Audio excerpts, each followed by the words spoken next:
Margin trading facility, जिसको short में बोला जाता है MTF। धन के डीमेट अकाउंट पर आपको MTF का ऑप्शन मिल जाता है। MTF ऑप्शन क्या है, कैसे काम करता है, कब आपको यूज करना चाहिए, किन यूजर्स को यूज करना चाहिए, किन यूजर्स को यूज नहीं करना चाहिए, कितना परसेंट आपका जो ब्रोकर है वो आपको पैसे प्रोवाइड करवाता है, आपको कितने परसेंट खुद से पैसे देने होंगे जब भी आप MTF के माध्यम से स्टॉक को बाई करते हैं, कितने समय तक आप MTF स्टॉक्स को होल्ड कर सकते हैं, कितने आपके चार्जेस लगने वाले हैं। इसके अलावा अगर आप धन ऐप यूज करते हैं और अधिक सीखना चाहते हैं तो इसी वीडियो के डिस्क्रिप्शन में आपको धन ऐप के प्लेलिस्ट का लिंक मिल जाएगा। इसके अलावा धन वेब, धन ऑप्शन ट्रेडर ऐप, धन ऑप्शन ट्रेडर वेब, इसके अलावा tv.dhan.co portal and trading view के बारे में अगर आप और अधिक सीखना चाहते हैं तो इसी वीडियो के डिस्क्रिप्शन में आपको इन सभी प्लेलिस्ट के लिंक मिल जाएंगे। अब वापस से आते हैं वीडियो के टॉपिक पे एंड डिटेल में समझते हैं कि मार्जिन ट्रेडिंग फैसिलिटी या फिर MTF क्या है और कैसे काम करता है। आप मार्जिन ट्रेडिंग फैसिलिटी या फिर शॉर्ट में बोले तो MTF को बाय नाउ पे लेटर भी बोल सकते हैं। आप MTF को यूज करके जब भी जिस भी स्टॉक को जितनी भी क्वांटिटी आप बाय करते हैं वो स्टॉक डिलीवरी में बाय होता है, यानी कि आपके पास उस स्टॉक का जो टाइम पीरियड होता है वो लॉन्ग टर्म तक होल्ड करने का होता है। ऐसा नहीं है कि आपने मंडे को बाय किया तो आपको ट्यूसडे को बेचना है या मंडे के मंडे आपको बेचना है। आप जब भी चाहे तब आप उस स्टॉक को बेच सकते हैं, लेकिन आपको कुछ ना कुछ वहाँ पे जो चार्जेस है वो देने होते हैं, जिसको यहाँ पर बोला जाता है इंटरेस्ट रेट।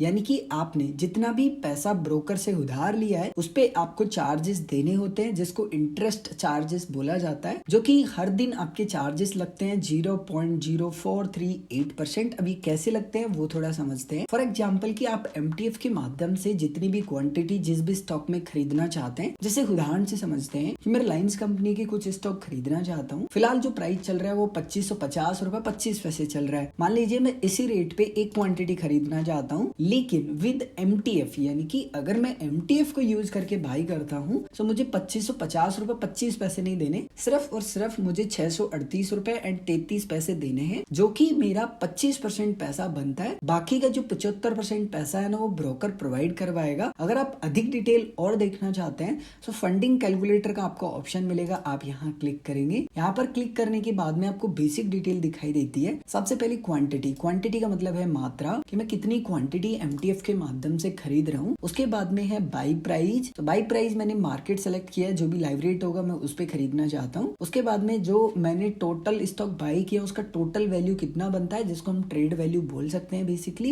एंड उसके बाद में सेगमेंट हमारा इक्विटी, यानी कि हम स्टॉक को बाई कर रहे हैं। उसके बाद में थोड़ा सा नीचे की तरफ आएंगे, MTF फंडिंग ओवरव्यू, यहाँ पे लिखा हुआ है योर फंड, यानी कि मैं अपने पास से कितना पैसा दे रहा हूँ वो मुझे यहाँ दिखाई दे रहा है। योर फंड्स, यानी कि ये जितना पैसा मैंने दिया है ना ये 25% बनता है टोटल ट्रेडिंग वैल्यू का। उसके बाद में जो ब्रोकर है उसने लगभग 1912 रुपए के समथिंग मेरे दिए हैं। उसके बाद में जो ब्रोकर ने पैसे दिए हैं लगभग 75% बनते हैं। एंड ये जो 75% पैसा मुझे दिया है ब्रोकर ने, उस पे लगभग 0.0438% के समथिंग चार्जेस लगेंगे पर डे, जब तक मैं अपनी क्वांटिटी को होल्ड करूंगा। जैसे ही मैं सेल कर दूंगा मेरे जो चार्जेस है वो नहीं लगेंगे, बेसिक सी बात है। उसके बाद में यहाँ पर आपकी जो ट्रांजेक्शन की डिटेल है वो आपको दिखाई देती है। आप जब इसको बाई भी कर लेते हैं ना और सेल भी करते हैं तो आपको no profit and no loss वाला एक आपको ब्रेक इवन जो प्राइस है वो भी दिखाई देगा। सो मुझे यहाँ पे दिखाई दे रहा है 2571 रुपए 71 पैसे के समथिंग, यानी कि अगर यहाँ तक प्राइस बढ़ गया तो मैं बिना बेनिफिट के निकल सकता हूँ और मुझे लॉस भी नहीं होगा। उसके बाद में मैं यहाँ पर मान लीजिए क्वांटिटी बढ़ा देता हूँ, मुझे 100 क्वांटिटी खरीदनी है। सो मुझे सिर्फ यहाँ पर पैसे चाहिए 63,776 रुपए। लेकिन अगर मैं टोटल देखूं जो मेरा ट्रेड वैल्यू बनने वाला है वो लगभग यहाँ पे जो ट्रेड वैल्यू बनेगा वो बनेगा यहाँ पर 2,55,025 रुपए के समथिंग। लेकिन मेरे वॉलेट में सिर्फ पैसे होने चाहिए 63,756 रुपए, 1,91,268 रुपए की समथिंग जो मेरा ब्रोकर होगा वो मुझे प्रोवाइड करवाएगा। एंड फिर इसी पर मुझे जो चार्जेस है वो लगने वाले हैं। इसके अलावा जो आपको इंटरेस्ट रेट लगता है या फंडिंग फी बोल सकते हैं, ये T+1 डे के लिए फ्री रहती है, यानी कि आपने जब स्टॉक को बाई किया उसी दिन से आपकी नहीं लगती है। जैसे ही आपके डीमेट अकाउंट में स्टॉक्स डिपॉजिट कर दिए जाते हैं उसके बाद में आपकी जो फंडिंग रेट है वो स्टार्ट हो जाती है। हो सकता है कि आप इस वीडियो को बहुत दिन बाद देख रहे हो, उस समय अगर कुछ चेंजेस हो जाते हैं तो हो सकता है सेम डे से आपको जो चार्जेस है वो लगे, और हो सकता है कि जो चार्जेस है वो भी बढ़ जाए। तो उस समय के अनुसार आपको जो धन की वेबसाइट है उस पे आके चेक कर लेना है कि अगर आप मार्जिन ट्रेडिंग फैसिलिटी को यूज कर रहे हैं उस कंडीशन में फिलहाल की लेटेस्ट टर्म्स एंड कंडीशन क्या है। इसके अलावा MTF कैसे काम करता है आपको एक्सप्लेन भी किया गया गया है आपके वॉलेट में 10,000 रुपए। आप धन पर आइए, MTF ऑप्शन को सिलेक्ट कीजिए। धन आपको 30,000 रुपए देगा। टोटल आप 40,000 रुपए तक की जो पोजीशन है उसको ओपन कर सकते हैं। इसके अलावा अगर आपके वॉलेट में पहले से स्टॉक्स हैं, सो आप उनको प्लेज भी कर सकते हैं और उस पैसे को भी आप यूज कर सकते हैं MTF के अंदर, या फिर नॉर्मल जो ट्रेडिंग है उसके अंदर भी आप यूज कर सकते हैं। इसके अलावा अगर अभी भी आपके मन में कोई भी कंफ्यूजन है या आप कुछ भी पूछना चाहते हैं, सो कमेंट करके पूछ सकते हैं।